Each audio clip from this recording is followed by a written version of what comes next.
How's it going, everybody? This is Cameron White with White Light Astrology, giving you guys your December 2018 forecast for Gemini. And I've been saying this in all my videos so everyone hears me because I totally have not been talking about this. When I do these horoscopes, watch from both your rising and your sun sign.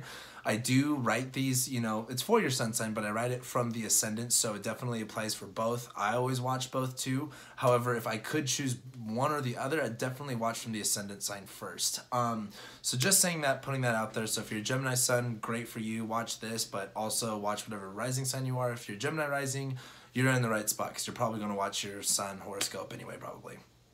So, Gemini, this month, as you probably guessed it, it's basically all about relationships and career. Like, that's just what's going on.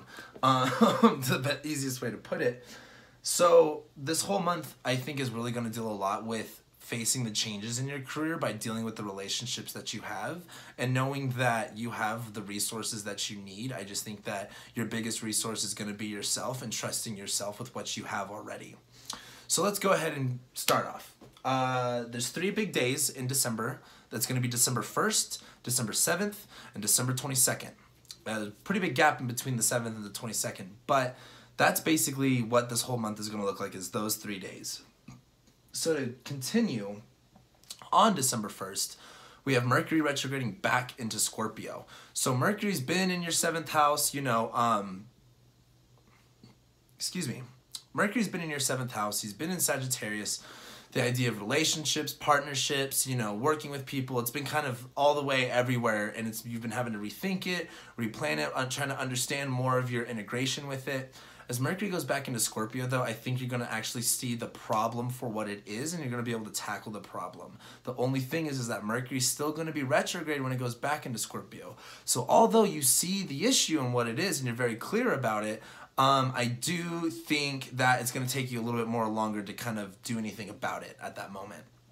However, as Mercury's been retrograde in your 7th house and you're kind of rethinking and revisiting and re-looking at relationships just in a new perspective, seeing where they're going, seeing where they want to take you, if you want to go on that journey or not, Mercury going back into Scorpio is you being clear about where you want to go, what you want to do, what you want to pursue, and what you kind of want to do every single day, and knowing what it's going to take to do it. But as Mercury is still retrograde during that point, it's just still going to take you a minute to actually apply that.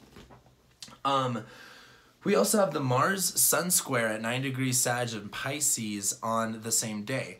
So the square is a big deal because it's more of the story of Mars is retrograde continuing on. However, Mars is now in your 10th house in Pisces where, you're doing work. You've got stuff going on with your career, you've got stuff going on with work, but it's kind of just, it's everywhere. You're not really sure where your next step is. You're not sure where your next, big move is. You're not sure, where exactly to kind of take it, and that's okay. But the sun is going to be in Sagittarius in your 7th house where the sun's asking you to really look at and take benefit of who are the relationships that you have in your life that could support you in moving forward in your career and getting the right career stuff down. This is going to be a big thing. Mars is out of Aquarius, and he's been in Aquarius for a minute. Now he's in Pisces. And as he's going through Pisces, he's, trying to just sort through everything. He doesn't have one direction. He has any direction he can go in.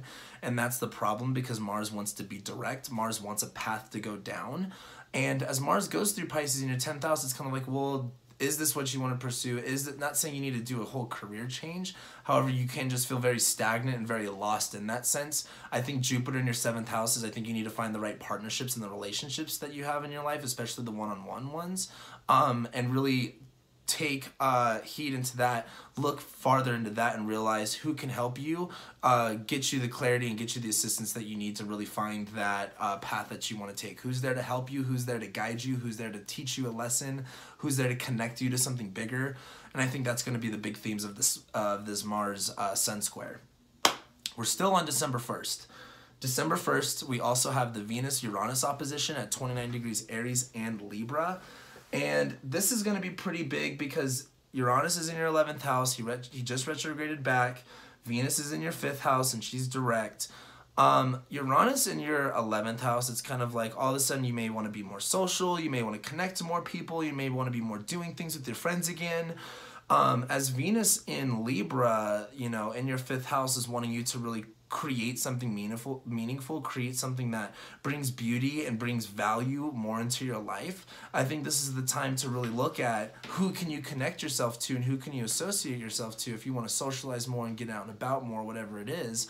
And what do you want to create out of that? Do you want to just, have fun and have a good time, or are you really wanting to, connect with people for a reason and connect with people for a meaning? I think that this Venus-Uranus opposition is just going to be kind of like playing out in the sense of, associating yourself with the people that you want to and that are actually bringing the things that, you want. Venus is in Libra. She's in your 5th house. Your 5th house is of love, music, sex, creation, children, all of that stuff. And Venus wants to build and create those things while she's there. I just think it's also going to take you reaching out to your friends and you connecting to other people to really get there.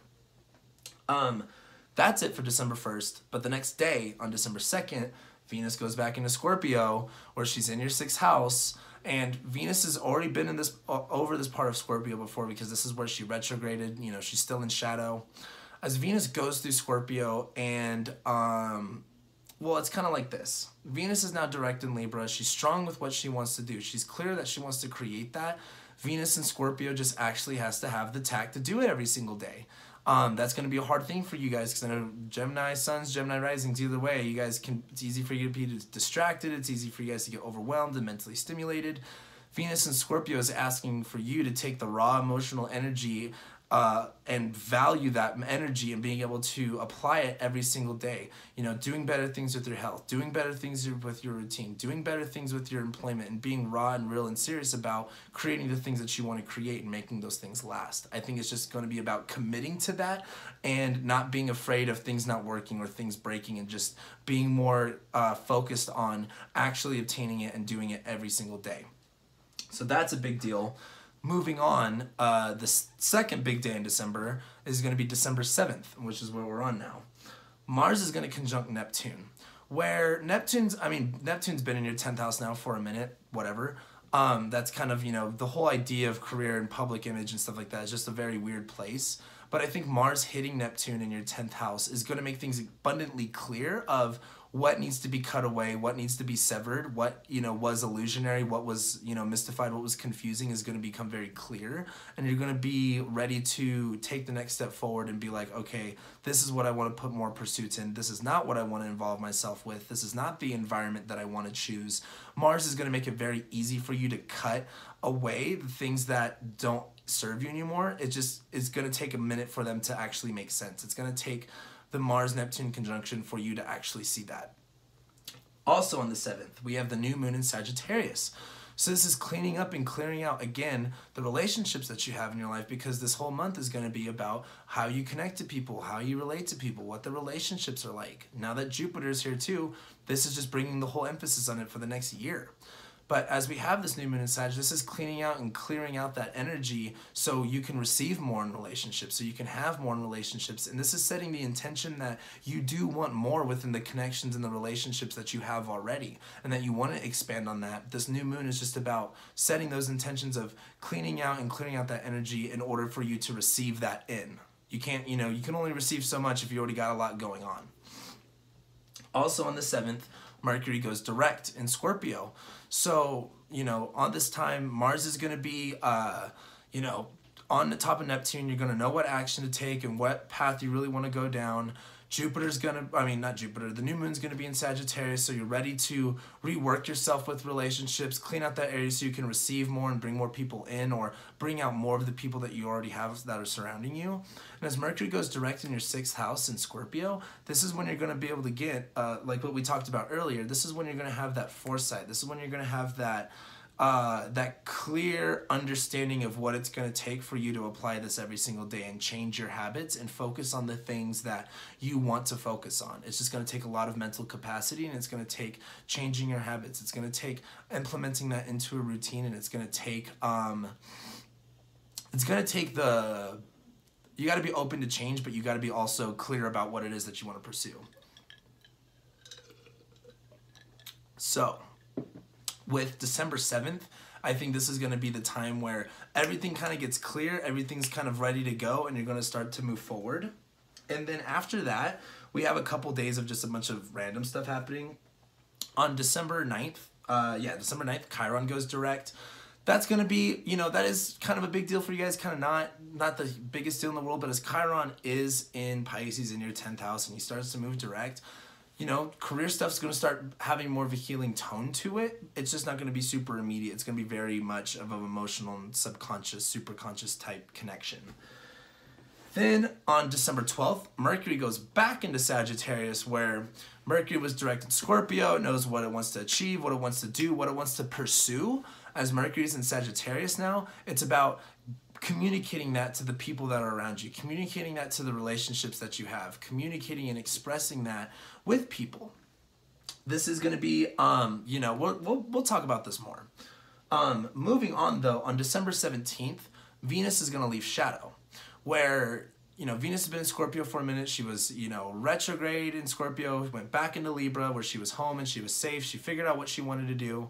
She went back into Scorpio where she was, gung-ho on the pursuit, gung-ho on making the changes, not being afraid, taking on the action, being able to discipline herself every single day of, getting through it. Now that Venus has left her shadow, this is now where Venus is in new territory. She's really on her own now.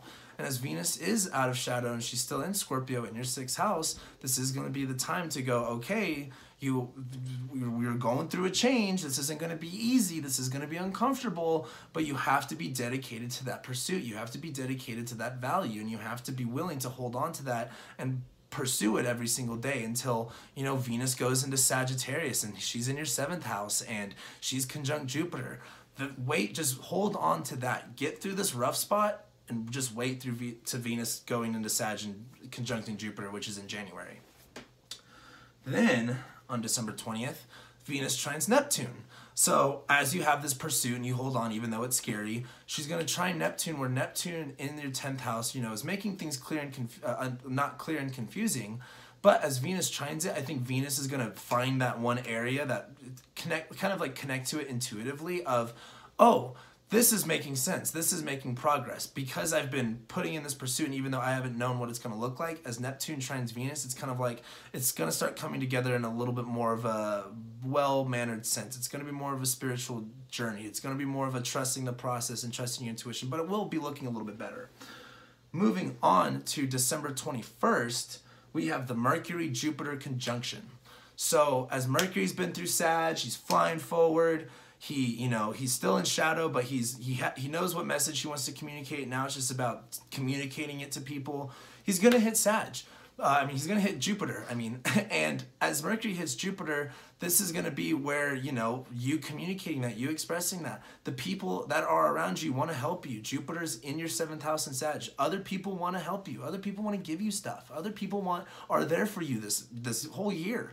And as Mercury hits Jupiter, this is going to be about just, as long as you communicate it the right way, and you guys are Gemini suns are rising, so communication is a very big thing for you guys.